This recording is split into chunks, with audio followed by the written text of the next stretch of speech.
मो ना Brindavan Betika CPIM liberation राज्य कमिटी मेंबर 2005 मसीह रविनंदन द्वारा ऋषिकुलिया और वंशधारा नदी संजोग करने बोलिकी सेठारे उद्घाटन करा अस्थायी भाव कार्यालय उद्घाटन होता सरकार ओडिशा सरकार द्वारा 1200 कोटी टंका मंजूर प्राप्त हो सारी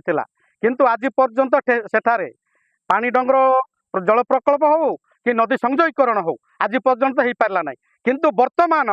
जो ट्रिब्यूनाल जो थिला सेटा वर्तमान ट्रिब्यूनाल राय देदेला आंध्रर नेरेडी ब्यारेज करने वंशधारा नदीर जो पानी आंध्र को टोटाली भाव में बिकी देवाई ये सरकार दायी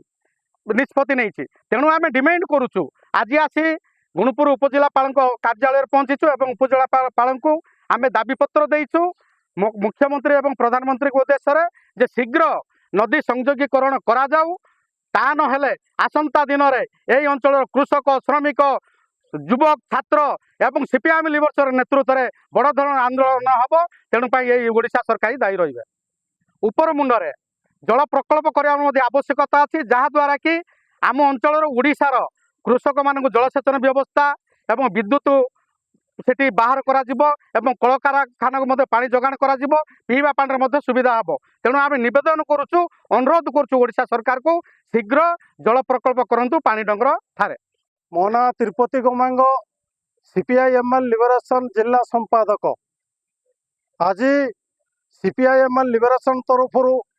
गुणुपुर बालिका विद्यालय ठार एक शोभा बाहरी गुणुपुर उपजिला कार्यालय सम्मुखें विक्षोभ प्रदर्शन करने सह माननीय प्रधानमंत्री और मुख्यमंत्री उद्देश्य उपजिलापाल को एक स्मारक पत्र प्रदान कर मुख्य कथा दीर्घ वर्ष धरी गुणुपुरवासी तरफ चाषी मान तरफ सीपीआईएमएल लिबरेशन तरफ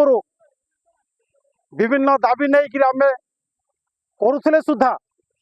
केंद्र और ओडिशा सरकार शुणुना कारण पानी डंगर गुडारी निकट पानी डंगर ठारे जल प्रकल्प जदि ताहले चाषी उपकृत हेबे एवं विद्युत उत्पादन हब एवं कल कारखाना पानी विनियोग हब। ओडिशा सरकार केंद्र सरकार अणदेखा करी आंध्र प्रदेश को प्रेम करुचंते तेणु आमे सरकार ठारे आमे दाबी करचु अति शीघ्र पानी डंगर जल प्रकल्प करा जाओ नचेत गुणुपुरवासी एवं चाषी मान